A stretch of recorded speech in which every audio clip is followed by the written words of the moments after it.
Hey everyone, and welcome to This Explainer. I am super excited to have you here today because we are going to unlock one of the most fascinating, kind of hidden cognitive puzzles of second language acquisition.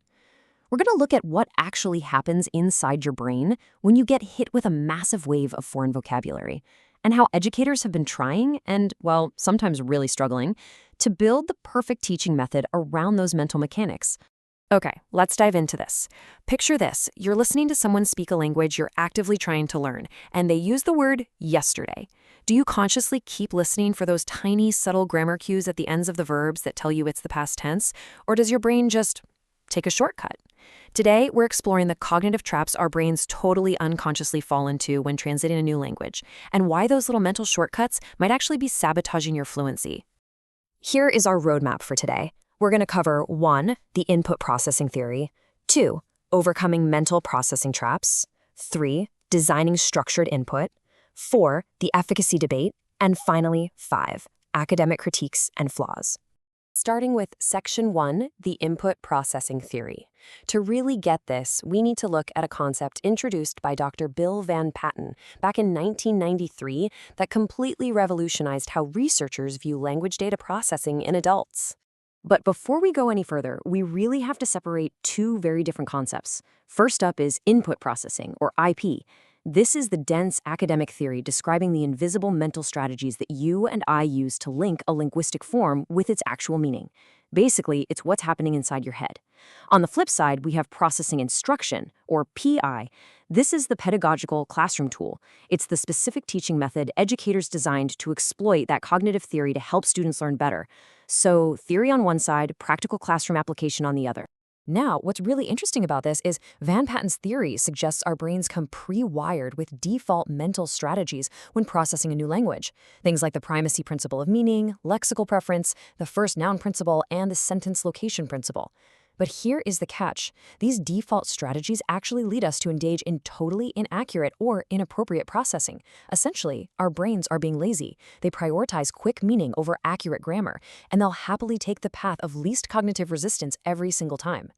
Moving into Section 2, overcoming mental processing traps. Let's break down exactly how these biases sabotage our language comprehension without us even realizing it. First up is the lexical preference trap. Let's do a quick mental exercise. Imagine you hear the sentence, "He printed the paper for me yesterday." As a language learner, your brain is absolutely desperate for meaning, right? So it latches onto the big content word, yesterday. Because yesterday overtly tells you the action happened in the past, your brain completely ignores the grammatical form, that tiny little ed at the end of printed. The content word did all the heavy lifting, so your brain just didn't bother to process the grammar. You understood the sentence, sure, but you didn't actually acquire the grammatical rule. Then there's the first noun trap.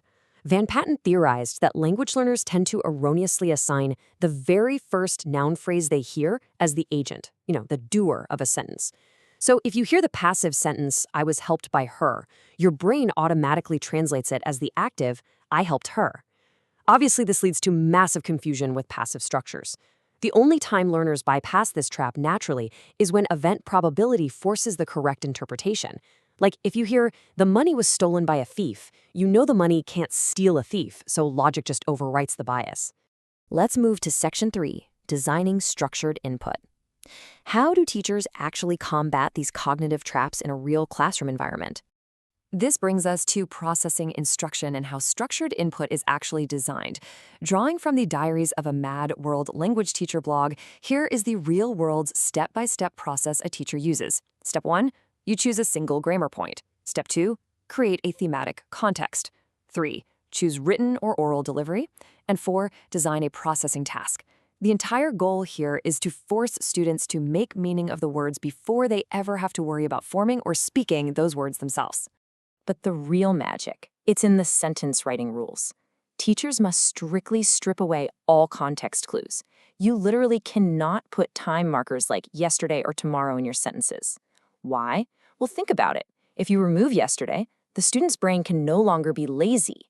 That lexical preference trap is totally disabled. The student is now absolutely forced to process the specific grammatical form, like the ed in printed, just to figure out when the action happened. Now, these structured input tasks usually happen in two distinct phases. First, you have referential activities. This is where students hear a sentence and maybe choose an image or answer a question that matches it. The teacher gives strict, right or wrong feedback. But, and this is key, zero rule explanation. The student just has to figure the pattern out internally. After that, they move to affective activities.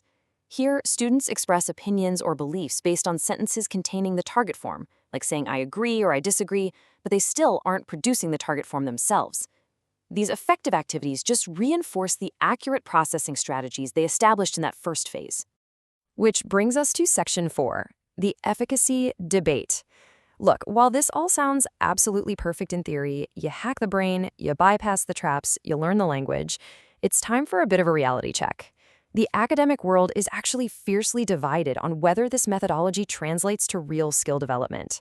The whole debate kicked off with a pretty famous 1993 study by Van Patten and Cadierno.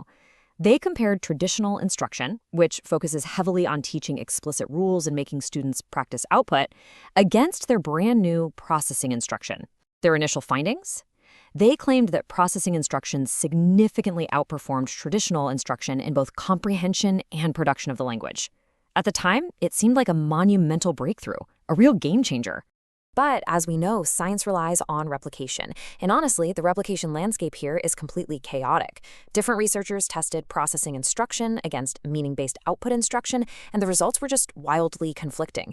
In 2001, a study by Farley found processing instruction was better. But in another study the exact same year, Farley found they yielded equal results. Then, jump to 2006, Morgan, Short, and Bodden found that output instruction was actually better. So, impartially speaking, the data is entirely mixed. That chaos brings us to Section 5, academic critiques and flaws. This lack of consistency has led to some really heavy-hitting pushback from prominent linguists. Looking at the peer-reviewed scrutiny, particularly from researchers like Robert de Keyser and Raphael Salaberry, the critiques are sharp. They absolutely refuse the core acquisition by comprehension claim. They argue that input alone simply is not sufficient to help learners develop the underlying knowledge needed for live communication, and they point to some pretty severe experimental design flaws in those original studies. And this brilliantly illustrates the core theoretical problem critics have. De Keyser argues that Van Patten relies on a really dated, single-resource model of limited attentional capacity, basically saying our brain only has so much room to pay attention, so it drops grammar to focus on vocabulary. But critics point out that contemporary cognitive theory actually supports multiple resource models, meaning attending to form and content at the exact same time is perfectly possible and shouldn't inherently cause a processing breakdown. They argue Van Patten's definition of cognitive capacity is just vague and unscientific. Beyond just the theory, there are serious methodological critiques.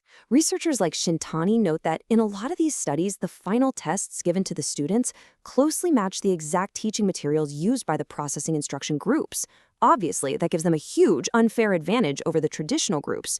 Plus, critics point out a severe lack of discourse-level tests. The success of processing instruction was largely measured using simple gap-filling and sentence completion tasks, rather than actually measuring a student's ability to use the language in natural, real-time communication. So what does this all mean? We are left with a massive, unresolved question in the science of language acquisition. Does highly tailored, structured input actually hold the key to bypassing our cognitive biases? Or is the messy, complex struggle of actually producing output absolutely necessary to truly acquire a new language? It's a fascinating debate for sure, and one that challenges everything we know about how we learn. Keep these cognitive traps in mind the next time you're studying. You might just catch your own brain trying to take a sneaky shortcut. Thanks so much for joining me for this explainer, and keep exploring.